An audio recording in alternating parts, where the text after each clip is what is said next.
అందరికీ నమస్కారం. My V threads ప్రేక్షకులకు అందరికీ నమస్కారం. మై వీ థ్రెడ్స్‌లో ఇప్పుడు ఎండీ సార్ మీద కేసు అయ్యి ఎండీ సార్ జైల్లో ఉన్న సంగతి అందరికీ తెలుసు. ఆయన జైలుకెళ్ళి దాదాపు ఈ రోజుకి 37 రోజుల దాకా అయ్యింది. దీనికి మనమందరం కూడా ఎంతో కష్టపడుతున్నాం. ఆయన మన కోసం ఇంత కష్టపడుతున్నాడు అనేసని. ఇంకొక విషయం ఏంటంటే ఈఓడబ్ల్యూ ఇంత లేట్ చేయడానికి కారణం ఏంటంటే ఎట్లయినా సరే మై వీ థ్రెడ్స్‌కి ఆపోజిట్‌గా కేసు రప్పించాలని ఒకే ఒక ఉద్దేశంతోనే. ఆ ఒక్క మైండ్ సెట్‌తోనే ఏం చేశారు అంటే గత 2 నెలలుగా 2 నెలల నుంచి కూడా మై వీ థ్రెడ్స్ యాప్‌ని ప్లే స్టోర్ నుంచి తీసివేయాల్సిందిగా గూగుల్‌కి వదలకుండా మెయిల్ చేస్తూనే ఉన్నారు. కానీ గూగుల్ ప్లే స్టోర్ ఏం చెప్పిందంటే డౌన్లోడింగ్స్ అండ్ రేటింగ్స్ ఎక్కువగా ఉన్న దానివల్ల యాప్ అనేది జెన్యూన్గా ఉంది, దాన్ని మేము తీయము అని చెప్పి ఒక కరాఖండి మెసేజెస్ అని ఇప్పుడు వరకు ఇచ్చారు. కానీ ఇప్పుడు ఈఓడబ్ల్యూ వాళ్ళు ఎంత లేట్ అయినా సరే మై వీ థ్రెడ్స్ సభ్యుల నుండి ఒక్క కేసు కూడా రావడం లేదని ఒక బ్రహ్మాస్త్రాన్ని వదిలారు. అది ఏంటంటే గూగుల్ వారికి మై వీ త్రీ మీద కేసు ఉంది అని చెప్పి యాప్ని కొద్ది టైం వరకు సస్పెండ్లో ఉంచమని చెప్పారు. ఈ విధంగా చేస్తే మన కంపెనీకి మెంబర్స్ నుండి కేసులు వస్తాయని అలానే ఎదురు చూస్తున్నారు. అదేంటంటే చివరి బ్రహ్మాస్త్రంగా my V threads app run అవ్వడం వల్లనే ఇప్పుడు వరకు కూడా కంప్లైంట్ రావట్లేదు. My V threads app stop అయితే ఖచ్చితంగా కంప్లైంట్ వస్తుంది. ఎండీ సార్ని కేసులోంచి ఇంకా టైట్ చేయొచ్చు, బెయిల్ అనేది రానికుండా చేయొచ్చు అని చెప్పిదా ఈఓడబ్ల్యూ ఈ బ్రహ్మాస్త్రాన్ని వదిలింది అని చెప్తున్నాను. ఇలాంటి పరిస్థితుల్లోనే మనం అందరం కూడా ఇప్పటి వరకు ఎంతైతే మనం సపోర్టుగా ఐకమత్యంగా ఉన్నామో అంతకు మించిన ఐకమత్యంతో ఇప్పుడు మనందరూ కూడా కంపెనీకి సపోర్టుగా నిలబడాలి. అలానే మన కంపెనీని మనం కాపాడుకున్న వాళ్ళం అవుతాము. ఈ ఒక్క క్రిటికల్ సిచ్యువేషన్ని మీరు దాటి వస్తే తిరిగి కోర్టులో ఈఓడబ్ల్యూని అడిగినప్పుడు అసలు కేసు ఎక్కడుంది, ఎక్కడ మొదలైంది, ఎవరు ఫస్ట్ కేసు ఇచ్చారో ఆ ఎస్ఐని నిలదీసి అడుగుతారు.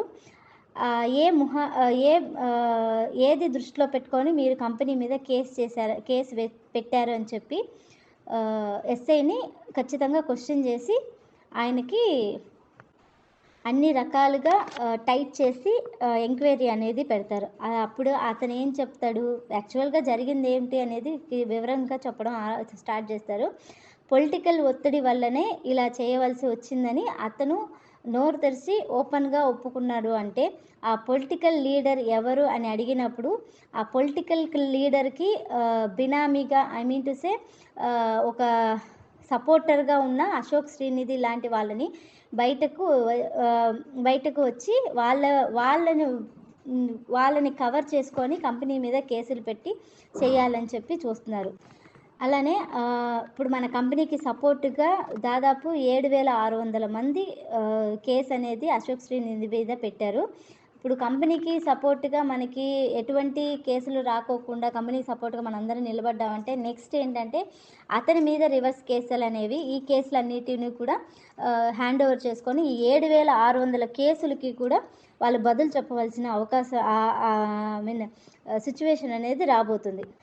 యాప్ ప్లే స్టోర్లో లేకపోయినా సరే ఎండీ సార్ బయటకు వచ్చిన వెంటనే పేఅవుట్ అనేది ఎలా వేయాలనేది ఎండీ సార్ ఖచ్చితంగా తెలుసు. ఎందుకంటే యాప్ ప్లే స్టోర్లో ఉన్నా లేకపోయినా దానికి సంబంధించిన డేటా అంతా కూడా ఎండీ సార్ దగ్గర ఉంటుంది. యాప్ ప్లే స్టోర్లో నుంచి రిలీజ్ కాకపోయినా యాప్ పేరు మార్చో వేరే పేరుతోనో లేకపోతే యాప్ను ఇంకొక కొత్త రకమైన యాప్ని రిలీజ్ చేసి అందరికీ కూడా ఆ కొత్త యాప్ని ఇన్స్టాల్ చేసుకోమని ఆ కొత్త యాప్ని తయారు చేసుకోవడానికి టైం అనేది కొన్ని గంటలు మాత్రమే పడుతుంది. దానికి సంబంధించిన డేటాబేస్ అంతా కూడా సర్వర్లో చాలా జాగ్రత్తగా ఉంది. కానీ ఈ సిచ్యువేషన్లో కంపెనీని కాపాడుకోవాలనేదే మన మెయిన్గా ఉంటుంది.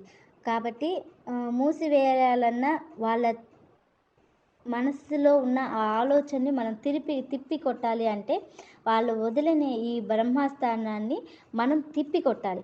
అలానే మన కంపెనీని మనమే కాపాడుకుంటాము. మన కంపెనీ ఎంత జెన్యూన్‌గా ఉందని మనకి తెలుసు. అలానే కంపెనీ ద్వారా మ ఎవరెవరైతే లాభపడ్డారో వాళ్ళందరికీ తెలుసు.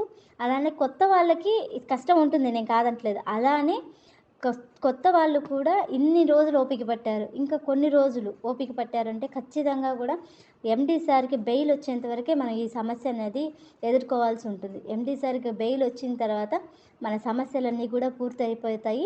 ఎవరు గూడా కష్టపడాల్సిన అవసరం లేదు. మై వి3 యాడ్స్ అనేది ప్రపంచ చరిత్రను తిరిగి రాయబోతుంది. ఎందుకంటే ఏ ఒక్క ఎండీ కూడా, ఏ ఒక్క కంపెనీ ఎండీ కూడా ఇప్పటి వరకు కూడా నా కంపెనీ జెన్యూన్‌గా ఉంది, అది నేను ప్రూవ్ చేసుకుంటానని చెప్పి ఎవ్వరు కూడా ఇంత సాహసం అయితే ఇప్పటి వరకు ఎవరు చేయలేదు. అది మన ఎండీ సార్ చేశారు. అలానే ఇప్పటి వరకు కూడా మీరు ఎలా అయితే ఐకమత్యంగా సపోర్ట్ ఇచ్చారో అలానే మీ సపోర్ట్ అనేది ఉండాలని నేను మనస్ఫూర్తిగా కోరుకుంటున్నాను. సపోర్ట్ అనేది ఎంత బలంగా ఉంటుందో ఎండీ సార్‌కి బెయిల్ అనేది అంత తొందరగా వస్తుంది. అలానే మనకున్న సమస్యలు అంత తొందరగా తీరిపోతాయి. కాబట్టి ప్రతి ఒక్కరు గూడా ఇప్పటి వరకు ఎలా అయితే ఓపికగా, ధైర్యంగా ఉన్నారో ఎండీ సార్ కోసం, అలానే మన భవిష్యత్తు కోసం మై వి3 యాడ్స్ తిరిగి వస్తుంది కంపల్సరీగా. అది మన చేతుల్లోనే ఉంది. కాబట్టి ప్రతి ఒక్కరు గూడా ఇప్పటి వరకు ఎలా అయితే ధైర్యంగా ఉన్నారో అలానే ధైర్యంగా మై వి3 యాడ్స్‌కి సపోర్ట్ ఇవ్వవలసిందిగా కోరుతున్నాను. ధన్యవాదాలు.